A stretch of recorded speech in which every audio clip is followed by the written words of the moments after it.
Welcome to Retiring Well. I'm your host, Michael Reese, and I'm really excited to have you along for the ride this week. We are talking about asset allocation.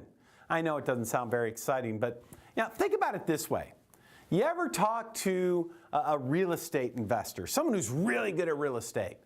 What is it they always say? What are the three key things when it comes to real estate? Well, you know what I'm about to say. It's always what? Location, location, location, right? Well, I have heard people on Wall Street, some of these bigwigs out there, they say, well, when it comes to investing, it's the same thing, but with investing, it's not location, location, location. It's asset allocation, asset allocation, asset allocation. Well, I think that's fine if you're trying to grow a portfolio. If all you're trying to do is grow a portfolio, yes, asset allocation is an important factor.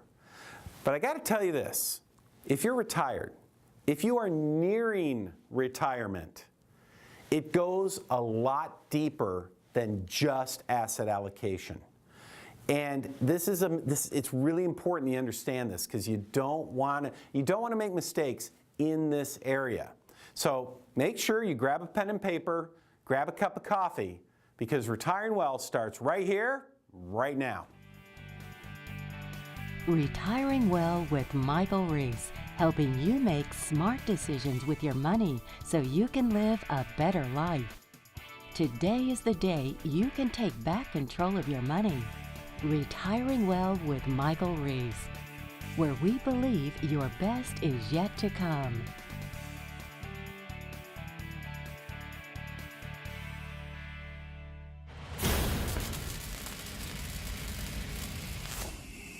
All right, this week in Chalk Talk, we're going to talk about what effective diversification means and how to achieve effective diversification. What is the goal? The goal is simply this. We want to have higher returns if possible, but more important than higher returns, I mean, if you can get the same returns, that's great, is shrinking the volatility, having more consistency in a portfolio. And I'm going to share with you what people normally do and then how you get effective diversification. So most of the time, think about when you started investing, right? Think back to when you started saving money. You probably did it in a 401k or an IRA, something like that. And all you're trying to do is grow the portfolio. And what you would do is you would find investments, usually mutual funds in your 401k, and they were all focused on, right here, growth. All focused on growth. And another word here is there was some risk involved, right? Because when you put money here, you know in advance. Some years, you are going to make money, right? Some years you're going to make money. In fact, some years you're going to make a lot of money. That's fun, isn't it? But what else do you know? Yeah, some years you're going to lose money. And in fact, if we're honest, some years you're going to lose a lot of money. Now, whenever you put money in this environment, there's always a factor, a four-letter word called time. And by the way, what am I talking about here? Stocks, bonds, mutual funds, that kind of stuff. You need time because hey, I'm going to make money some years, I'm going to lose money some years, but over time, you should do pretty well, right? That's the idea. But then what happens? You get a little older, you get closer to retirement age, and you start thinking, wait a minute, I know in the last 20 years, there's been twice when these accounts have lost half their value. Twice. I know that. And you think, oh man, I need to protect some of my money. And so what do? You take some of your money and put it over here, where it's safe. And what is that? That's at the bank, right? You put it in savings, checking, whatever. And hey, the good news is the money's safe here, but what's the bad news? Yeah, you said it. You don't make any money. Don't make any money. But what are we trying to do at the end of the day? We are trying, you are trying, everybody's trying to find this middle ground, this happy place. And what you're doing is you're saying, I'm going to take some percentage of growth and some percentage of safety. And the idea is that there'll be enough growth from this percentage and enough safety from this percentage where you find that happy medium, right? That's what you're trying to do. Well, At Centennial Wealth Advisory, right there is where we live. That's where we live. We don't try to do everything for all people. Our job is for people who are retired and nearing retirement. It's to live in this space and develop a portfolio that makes the most of that middle ground, right? That middle ground. And in order to do that, to get this effective diversification, you need three things. Okay, there are 3 steps. Here's the first. Number 1, principal protection. The first thing you need to do when you are building an effectively diversified portfolio is you got to decide how much of your money do you want to protect if all heck breaks loose and markets go crazy. How much of your money do you want to make sure doesn't go south? How much you want to make sure where you've protected your principal no matter what? Okay, how much of your principal needs to be protected? But I don't want to earn 1% on that. I want to get a little bit better. I'd like to try to get north of 3 if I can, 3, 4, 5, 6 if possible. Second, has to do with your asset allocation, right? Remember at the beginning of the show, what do we say? Location, location, location, asset. Yeah, asset allocation is part of it. But I want to dive a little deeper here. Number 1, when you're putting together a portfolio, you need to dig deep. And here's what I mean by that. It's not just stocks, bonds, mutual funds. Okay, that's not it. I mean, you also want to look at, say, real estate and commodities like gold or oil. You need to be looking at all kinds of different things out there. Maybe you should be looking at covered call writing, or maybe you should look at some, catastrophe insurance, whatever it is. You need more than just stocks, bonds, mutual funds. What else? Management style.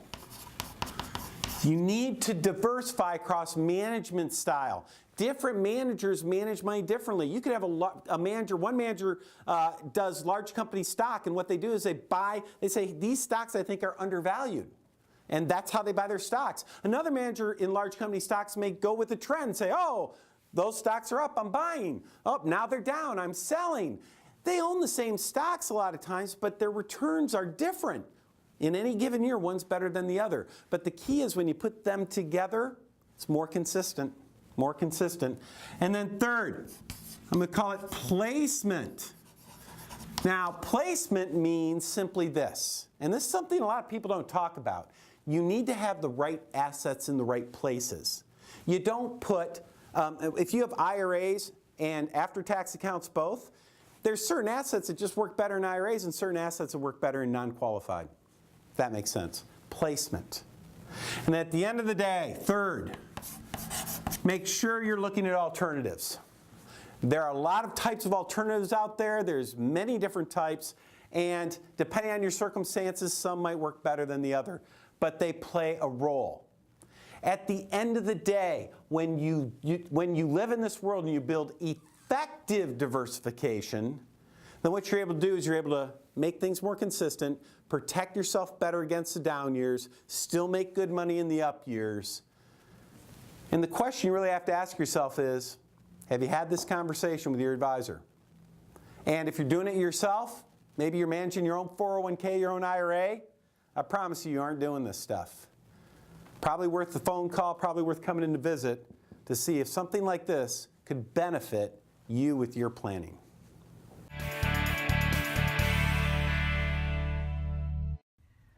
Will your retirement vision be your retirement reality? Centennial Wealth Advisory invites you to an eye-opening and exciting event packed with up-to-date, valuable, and important information. Join us for a free presentation with complimentary gourmet dinner and find out what you're missing on these vital topics. What is the suitability versus fiduciary standard of care in the financial services industry? What are the biggest tax traps? What are the hidden costs in mutual funds? Why is getting a second opinion the most important financial decision of your life? And much more. Choose the date and location that works best for you. Tuesday, September 12th at Boone's Long Lake Inn in Traverse City, or Tuesday, September 19th at the Boyne Mountain Resort in Boyne Falls. Presentations start at 6 p.m. and are free to attend with a complimentary gourmet dinner to follow. But seating is limited and fills quickly. Call 888-608 5825 or visit sen-wealth.com to reserve your seats today. There is no cost and no obligation. Don't miss this important presentation, making your retirement vision a reality. Call 888-608-5825 today. Hi, I'm here with Larry Flynn. He's one of the financial advisors at Centennial Wealth. And, Larry, a lot of folks, as they're watching the show, we're asking them to give us a call. Come on in and visit with you and the other guys here at the firm. And I'm sure they're wondering, well, gosh, if I call, what's going to happen? What's that like? I'm sure there's some uncertainty out there. What happens when somebody calls to come visit with you and the guys? Well, the first thing happens, Mike, is if they make a call, we have somebody from our office reach out to them and basically try to spend about 10-15 minutes with them on the phone just to try to get to understand, what are they trying to accomplish, what do they want to expect when they come in to visit with us. Okay, like what kind of questions they have, what they're trying to, and I'm sure a lot of folks, they're just trying to get maybe a second set of eyes or a second opinion on things, right? That's right. So they call up, someone reaches out, they get some information so that, so I guess essentially you can be better prepared for them when they come in, right? Well, exactly. Before we want to meet with them, a lot of these people want a risk analysis, they want a fee analysis, they really want, again, that second opinion on what they have. So we might ask them to send some information ahead of time so we can make that first meeting very productive. Well, of course, because we don't want to waste their time, and you want to make the best use of your time. So maybe by being prepared, sure, right, you can make for a good meeting. So here we are. They come on into the office. I know Pat meets them up front usually, or maybe they're in Petoskey or Gaylord. What kind of things are you talking about? What types of analyses are you usually doing for people? What kind of areas are people finding these conversations to be of greatest value? Well, Mike, the first thing we do when we sit down with somebody is we really want to know what their story is, where they came from, what they're trying to accomplish, what are their dreams now that they're either nearing retirement or getting in retirement. Right. These are important before we even get into any other discussions because we want to know where they're coming from. Well, yeah, you got to know where they're from and what they're trying to get to before you mess around with any planning, right? That's right.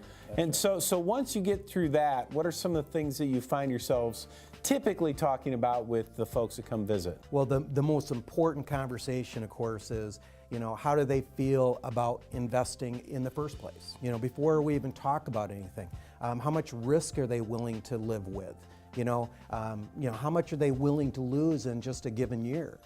We saw so many people, didn't we, after 2008?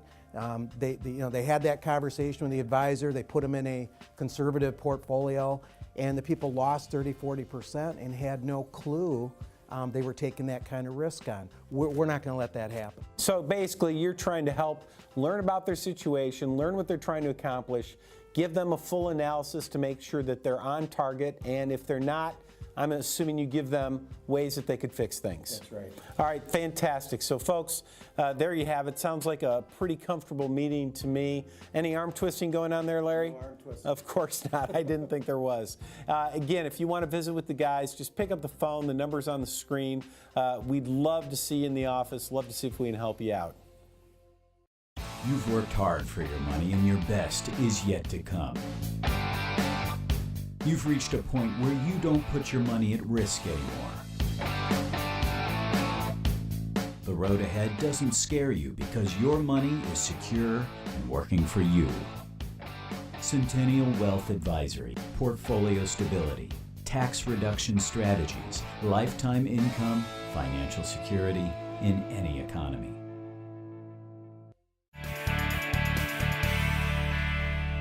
Welcome back. A few minutes ago on the show, during Chalk Talk, we were talking about effective diversification and how it goes a lot deeper than just asset allocation. Now, asset allocation was certainly part of the equation, but it wasn't all the equation. Well, now what I want to do is shed some more light on alternatives and how different alternative investments have the ability to really help with a portfolio make it less volatile and, more importantly, help protect you when the market goes crazy. So let's talk about this a little bit. So since 2000, so over the last 20 years, you have seen the stock market lose fully 50% of its value twice. Twice. In fact, during the early 2000s, during the dot-com crash, if you were in NASDAQ or technology companies, you saw that sector lose 80% over a 3-year period. So it's not unusual when you have big run-ups in the markets. It's not unusual to see significant drops that follow, and oftentimes 50% is certainly an outcome that we see. Now, of course, nobody knows when it's going to happen. So the key is we don't know when it's going to happen, so how do you design a portfolio that is effectively diversified so that when those times do occur, that you're not getting slammed? But at the same time, you also still want to make money, right? You still want to see your portfolio go up, so you don't want to just put everything in cash. I mean, good news, you put it in cash, you don't lose anything, but you also don't make anything, and that's really no good either. So the purpose of different types of alternatives is to essentially help you limit how much you lose when times are bad, but also still contribute to gains when times are good. That's the goal. And let me give you a little scenario that you might see from time to time. Let's go back to the concept of a balanced portfolio. A balanced portfolio being roughly half in the markets and half in fixed income or something. And let's imagine that we have one of those times when the market loses half of its value, 50%. Well, if the market goes down 50%, it affects the stock portion by, well, roughly that amount. Well, you only have half your money there, though. So let's do some numbers. Let's say you have 500,000, 250 in stocks, 250 in fixed income. And then the market, down it goes 50%. So it affects the 250 that you have in stock. That means you lose about 125,000 there. Usually when markets are going south, the bonds aren't doing so hot either. Usually they lose a little bit too. So let's say you lose maybe 10% there, 25,000. It's not uncommon during a big market drop, like say 2008. If you have 500,000, a balanced portfolio could lose 30% just like that. I mean, it's not an uncommon thing. Well, think about that. You started at 500, you lose 30, that means you lost maybe 150 over the course of maybe 1 or 2 years. Now you're at 350. Now think about what you have to do, because in order just to get back to where you started, you got to make 150,000, but you only have 350 left to work with. So it's probably going to take you, gosh, 3, 4, 5 years to get back to even. And that's before you can make any, that's just to get back to where you were. And then you got to try to grow from there. That's if you're not taking income. If you're taking income, well, the job's just that much harder. Now, compare that to a portfolio where you get some alternatives in the mix. Now, if you do this properly, the effect, and overall, effectively diversified, if you do it the right way, when markets go south 50%, instead of losing that 30% in the portfolio, maybe you lose 10, maybe 15. Well, now what happened? You start at 500, you lose 10 or 15. That's only 50, 75,000, which, hey, we still don't want to lose all that money, right? But you're still at 425, 450. It's a lot easier to get back to that 500. You get back a lot faster, even if you're taking income. So the net effect is this: what the benefit to you, how do these alternatives or different alternatives benefit you? They benefit you because they protect you from going south when times are bad, so that it's easier for you to get back to where you were and then move forward. Instead of taking 4, 5, 6 years to get back to even, it might only take you a couple. You get back faster, you grow faster, your retirement is just that much better. That's why you want to include alternatives, and it's really important you do it the right way. and that you have the proper mix, as we talked about earlier in the show. Will your retirement vision be your retirement reality? Centennial Wealth Advisory invites you to an eye-opening and exciting event packed with up-to-date, valuable, and important information. Join us for a free presentation with complimentary gourmet dinner and find out what you're missing on these vital topics. What is the suitability versus fiduciary standard of care in the financial services industry? What are the biggest tax traps? What are the hidden costs in mutual funds? Why is getting a second opinion the most important financial decision of your life? And much more. Choose the date and location that works best for you. Tuesday, September 12th at Boone's Long Lake Inn in Traverse City, or Tuesday, September 19th at the Boyne Mountain Resort in Boyne Falls. Presentations start at 6 p.m. and are free to attend with a complimentary gourmet dinner to follow. But seating is limited and fills quickly. Call 888-608-5825 or visit sen-wealth.com to reserve your seats today. There is no cost and no obligation. Don't miss this important presentation, making your retirement vision a reality. Call 888-608-5825 today.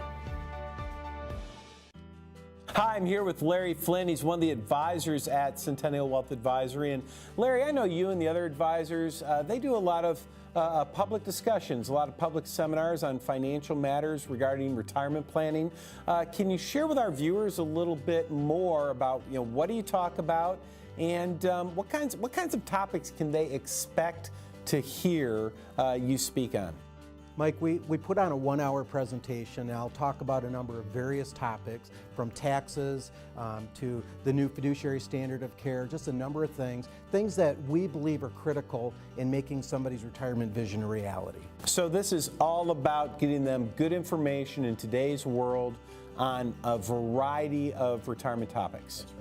Now, a lot of these events, I know these folks are out there watching us right now. I know what they're thinking. They're thinking, Larry, I've been to these before, and usually it's really nothing more than someone trying to sell me something.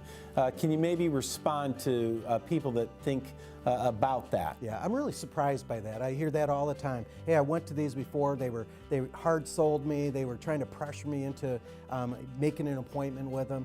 That's not what we're about. Just want to give them some good information. If they see something from the presentation that they might want to hear more about, then great, we'd love to meet with them.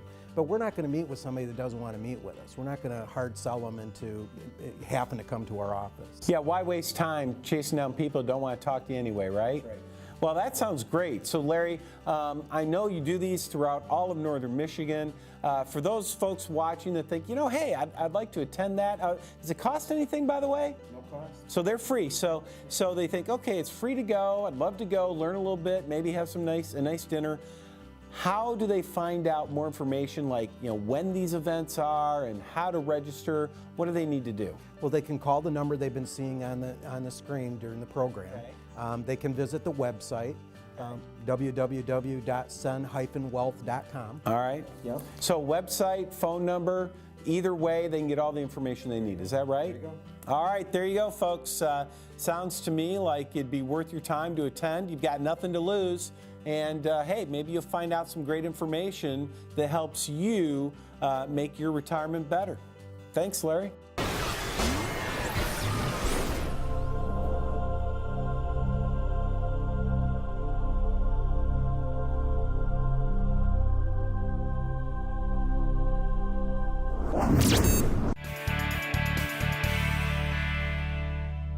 Hi, I'm here with Larry Flynn, one of the financial advisors at Centennial Wealth Advisory. Larry, thanks for joining us today. No problem. So this week, we are talking about diversification, effective diversification. Sure. And, we're getting towards the end of the show here. We're talking about client stories. It's that time. Mm-hmm. So you're out there in the field. People call the show. They visit with you a lot of times and the other guys. There's got to be something that you're thinking of when this topic comes up. Yeah. Oh, Mike, I'll never forget. It was late 90s. Okay, markets are screaming, right? And .com and the stocks thereof are real big, right? And I get the client comes in, he says, oh, I just got a lead on, 2 big .com stocks, and Larry, I want everything to go into these. And I'm like, got to sit them down and say, now listen, there's no earnings here, right? But, Yeah, because those .coms, they never had any earnings. They never had any earnings. I said, maybe it would make sense. Maybe we just don't put all our eggs in one basket. How about we put maybe 10% in it, if you think so highly of them, but let's just do 10%, right? Well, it wasn't a year later, the tech bubble burst, right? Those 2 .com stocks, worthless. Worthless. Had I let him do that, he would have lost everything. To this day, he thanks me for not having it. Wow. That reminds me, I had a gal in the same time frame. She thought she was diversified because she had 40 different positions in her portfolio. And, at first glance, it looks pretty good. But then you find, oh, wait a minute, all 40 of them were tech companies. That's right. And she ended up losing 80% over the course of that tech crash right there. Right. Yeah, so that comes to mind. What else comes to mind when you think about diversification? Well, the big one is '08. I can't tell you how many people I saw when real estate was doing so well decided that, Larry, I don't want my investments. I want to put it over here into real estate because it's so hot. And they took everything and again put it all in one basket. And we saw what happened there. We got the credit crash, right? And real estate and that dropped went to all crazy. time lows. Oh yeah. See, the other thing I think about, and tell me if you see this too, don't you have people that come into the office, they watch the show, they come in and visit with you, and they bring you their portfolio and they think that they are diversified. Sure. Right? They think they're diversified because they see all these different funds and, stocks, bonds, everything. But when it all comes down to it, I mean, it's almost like they're basically holding the S&P 500. They could put all their money in one position, Vanguard, and have Vanguard S&P 500 and have about the same fund, same thing. Is that? Right. Would you say that's fair to Right. say? Yeah. What they don't recognize is they think of diversification as a number in that asset class. But most things within an asset class all go down together. I mean, we call this systematic risk, don't we? But Right. in '08, all large cap funds and S&P 500 all went down at the same rate, right? Yeah, you could have had 3 or 4 of them, but they're all going down, aren't That's they? right. That's right. Larry, I appreciate you. It's really good information this week. Thank you for joining us. And folks, by the way, if you're sitting there and you think you're diversified, hey, doesn't hurt to get a second set of eyes on your situation, does it, Larry? That's right. Call the number on the screen. Come visit with us. Let us help you double check that you truly are diversified versus just thinking you're diversified. That's our show for the week. It's been a great show. Thanks for watching. Remember, you only retire once. Let's make sure you do it right the first time. We'll see you next week.